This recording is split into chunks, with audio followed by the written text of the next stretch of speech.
Welcome back to Strange Resort, the podcast that lurks in the shadows of otherwise sunny vacation destinations. I am your host, George Hatfield, and I am getting too old for this.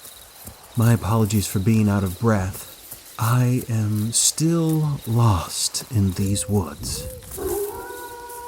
I've been pursued by what sure sounds like a werewolf. But I'm not sure because I did not stick around to find out. For a while now, I've been hearing the screams of the other members of Camp Moonhowl. But they're not screaming anymore, so hopefully they're okay.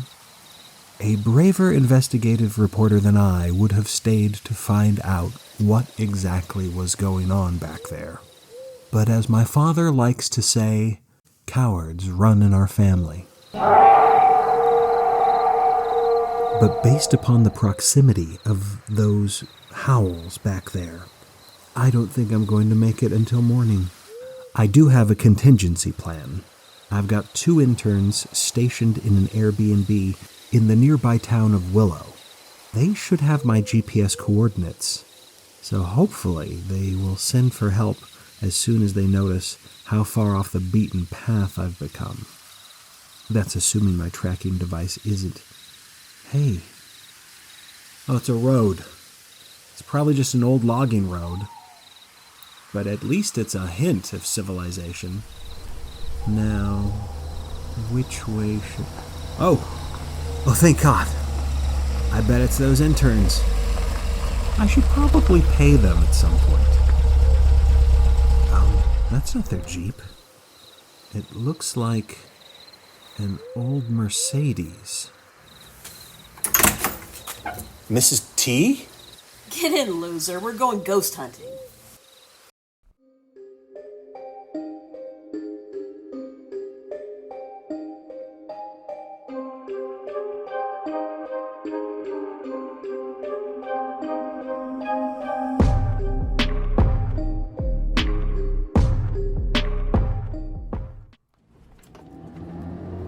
I'm sitting in the passenger seat of a 1964 Mercedes Sportster. In the driver's seat is Mrs. Ophelia Todd. She has just recently saved me from the wolf-infested forest of Camp Moonhowl. And now we're driving down a very rough logging road at, about 90 miles per hour. Mrs. T, I think we can slow down now? Oh no, we gotta keep moving through these woods. There is still a long way to travel. But don't worry, I know a shortcut. The woods are Lovecraftian, dark, and deep. Most of the time, the road is gravel and potholes. But sometimes, the road becomes fresh asphalt, newly paved and smooth, and sometimes there's no road at all. Are we on a deer trail?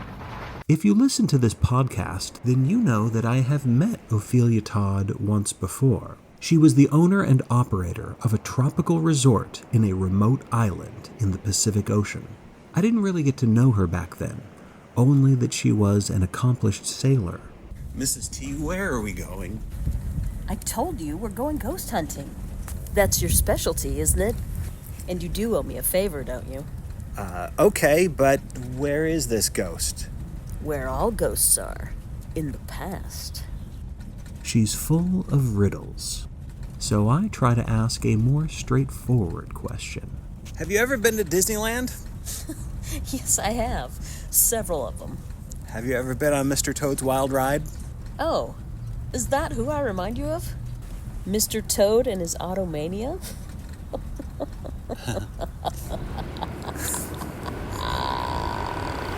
Do you want to know why I'm driving so fast? She slams on the brakes. The vehicle screeches to a halt, and we are surrounded by mist. It isn't safe to stop in the woods. But I know you're curious, George. So why don't you look around and tell me what you hear? It sounds like insects, I guess. And yet, there is something else. Distant within the mist, but getting closer. It seems like the sound of gnashing teeth. It's the Langoliers. I don't know what that is. Yes, you do. It's what comes after you in your dreams. I know, because they've been after me, too. Well, then, shouldn't we get going? She nods with a smile. But when she tries to start the engine... Oh, dear. It doesn't turn over. Come on, baby. And now, I can really hear them. The Langoliers, getting closer. Should I get out and push? You're better off staying in the car. And we're off again, thankfully. Do you know where we're going? Do you trust me, George? I don't say this next part to her face, but the short answer is no. I don't trust you, Mrs. Todd. In my line of work, trust is an occupational hazard. After our little encounter at sea, I became very curious about you. And so I did what I always do, a little bit of research. And the only Ophelia Todd I could find on record from Maine was born in 1939, the same year that The Wizard of Oz came to theaters. I'll get you, my pretty, and your little dog, too. That would make her about 87 years old. Looking at Mrs. T, that seems impossible. But I've become a little more open-minded on the subject of time. I can't explain why, but I can only steal glances at her, and when I do, sometimes she looks like she's in her 50s, and sometimes she looks like she could be in her 20s, and sometimes she looks ageless, eternal. Based upon what little I could find, and keep in mind this might not be accurate at all, it seems that before she became Mrs. Todd, she was Ophelia Spruce. Born and raised in Bangor, Maine, she was the second eldest child in a family of 8 daughters. She discovered early on that she was different from most of the other Spruces. She was open-minded. And it's easy to imagine her feeling overwhelmed by the crowded house and the pitter-patter of little feet. Perhaps that's the reason Ophelia never had children of her own, and she seemed anxious to leave the 2-story home on the outskirts of Bangor. When she was 18, she did escape to the University of Maine. We grew up together. We went to the same grade school and then to the same college. This is Lori Griffin, a childhood friend of Ophelia. My family came from Seattle, and we moved right across the street from her. Out of all the Spruce kids, she was the nicest. Everyone else made fun of my accent. We were obsessed with hopscotch. Ophelia especially. She always wanted to improve her timing. She kept trying to outdo herself. Academic records indicate that Ophelia never graduated college. She didn't even pick a major. She loved her time at college. She just never settled down on one topic because she was interested in everything. She was all over the map, literally. The wall of her dorm room had a map of the world on it, with little push pins in all the places she wanted to visit. There were thousands of push pins.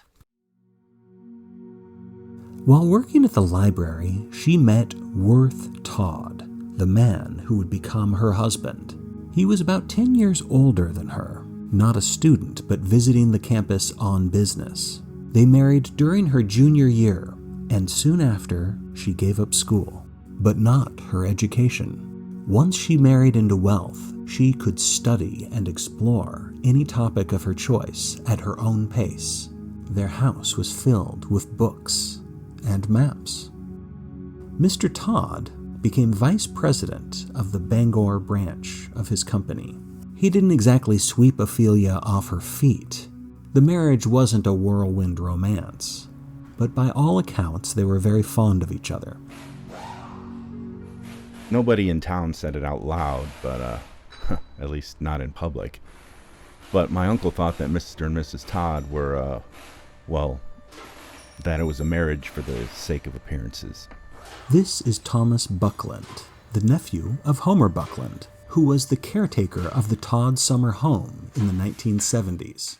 The town of Castle Rock kept to itself, and for the most part didn't care about the personal lives of the summer people. So if the rumors were true and Worth Todd preferred the company of men, he may have married Ophelia simply to protect his career and his reputation back in Bangor. I don't know, and it's none of my business. But I do know that Worth let her do everything she wanted. She was an independent spirit, and her husband loved that about her. Their second home on Castle Lake was about 150 miles away from their Bangor residence, and whenever possible, Ophelia loved to drive. She was a leadfoot, that's for sure. I drove with her once. That was enough. And Ophelia was always keen on finding the shortest route between Bangor and Castle Lake. In her pursuit of clocking the best possible time, some say Ophelia was a bit of a speed demon. And now, having driven with her, I can say that is an understatement. During her commute, she wouldn't simply travel on the turnpike or even Old Derry Road. She was interested in lesser-known routes, far, far off the beaten path. I was always worried Ophelia would get lost one day. And I think that's finally what happened to her. The car she drove through the back roads of Castle Lake was a 1964 Mercedes, the color of champagne, the same car I am now sitting in as we speak. Before Ophelia Todd disappeared in 1973, she was spotted around Bangor with Homer Buckland, her handyman. There was gossip around Castle Rock that perhaps they were in the middle of an affair. After all, during a gab session at the hair salon, Homer's wife had admitted to being jealous. However, most people who still remember Homer say that he was a loyal husband.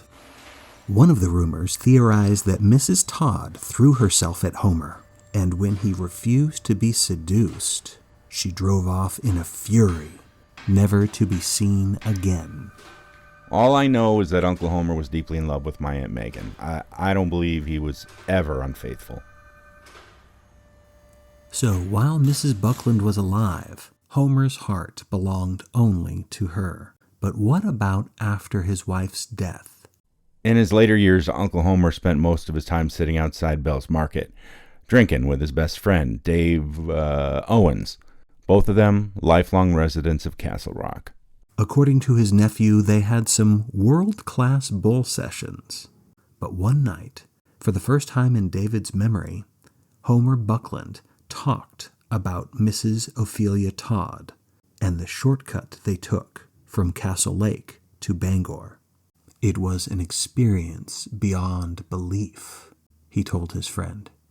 They drove into the woods, rushing past trees with branches that seemed to reach out and snatch at the driver and the passenger. They passed a road sign that read Motorway B, even though no such road exists on any state map of Maine. And splattered on the windshield were bugs the size of birds, with eyes that looked right back at you. All the while, as Mrs. Todd drove, Homer said she looked like a goddess. Divinity and insanity combined. sort of how she looks right now. Clearly, Homer had never forgotten his ride with Mrs. Todd. And even though most townspeople believed that Homer simply moved to Vermont, there are others who contend that that is not what happened. What do I think happened? I think Mrs. Todd came back for Homer. My uncle was a devoted husband to my aunt, but I believe that he and Ophelia Todd are soulmates. Something bound those two together. It all sounds very romantic. And when I met Mrs. T back on the island, she spoke quite wistfully of Homer, the man I assumed was her late husband.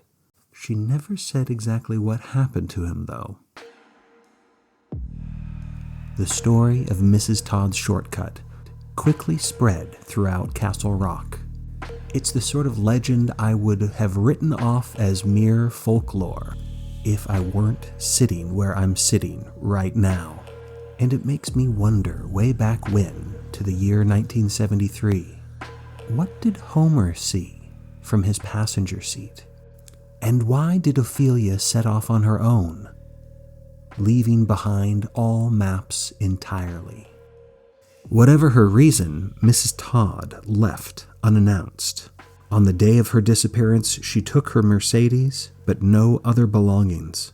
There was no sign of foul play, and ultimately there wasn't that much concern expressed by Mr. Worth Todd, who remarried several years later, as soon as Ophelia was declared dead.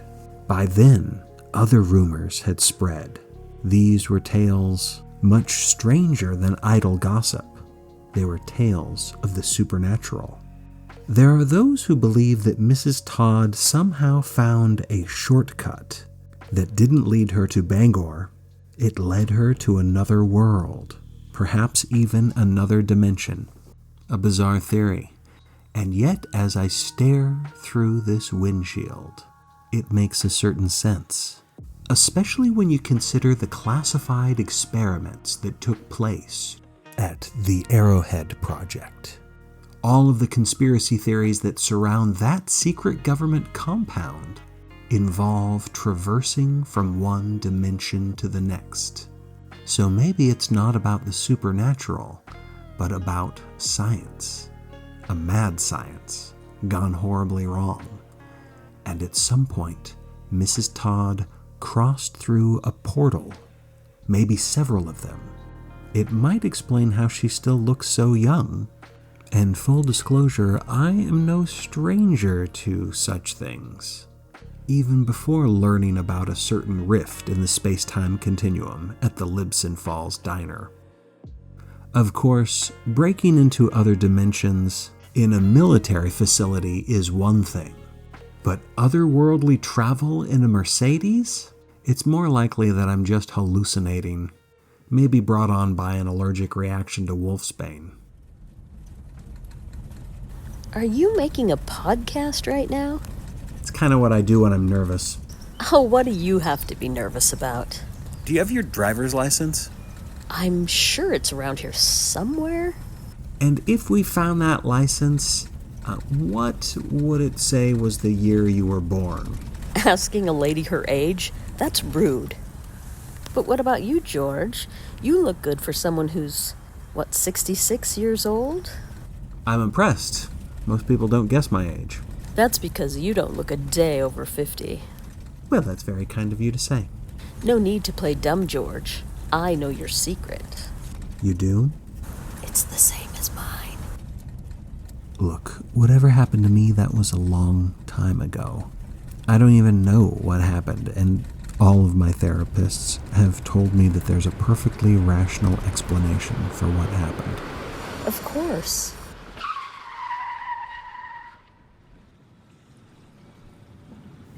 We're out of the forest and out of the fog, and inexplicably, we are parked in front of a ferry dock.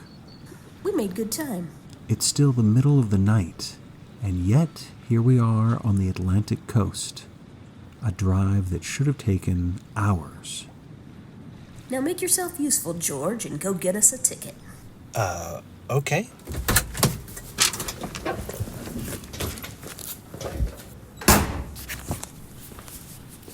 Well, I have decided that it might not be best to question or argue with Mrs. Todd.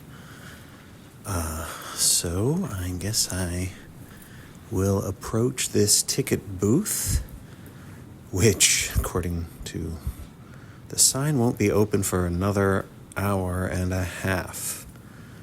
And where is this ferry going to take us exactly? There's another sign that I'm looking at right now, and it says Moose Lookout Island. Ugh.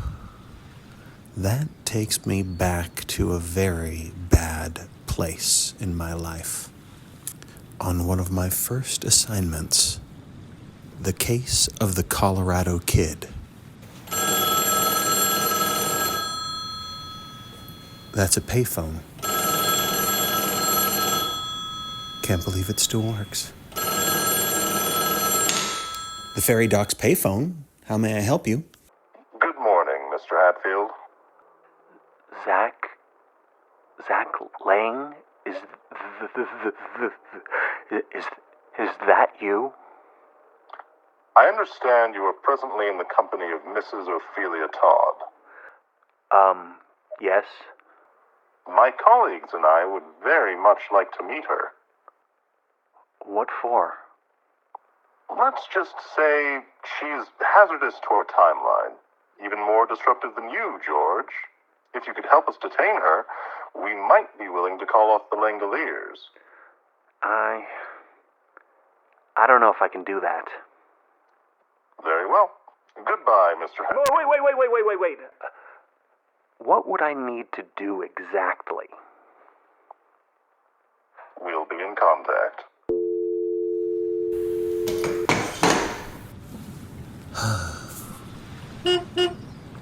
Mrs. Todd is waiting for me, and I suddenly miss the woods of Camp Moonhowl.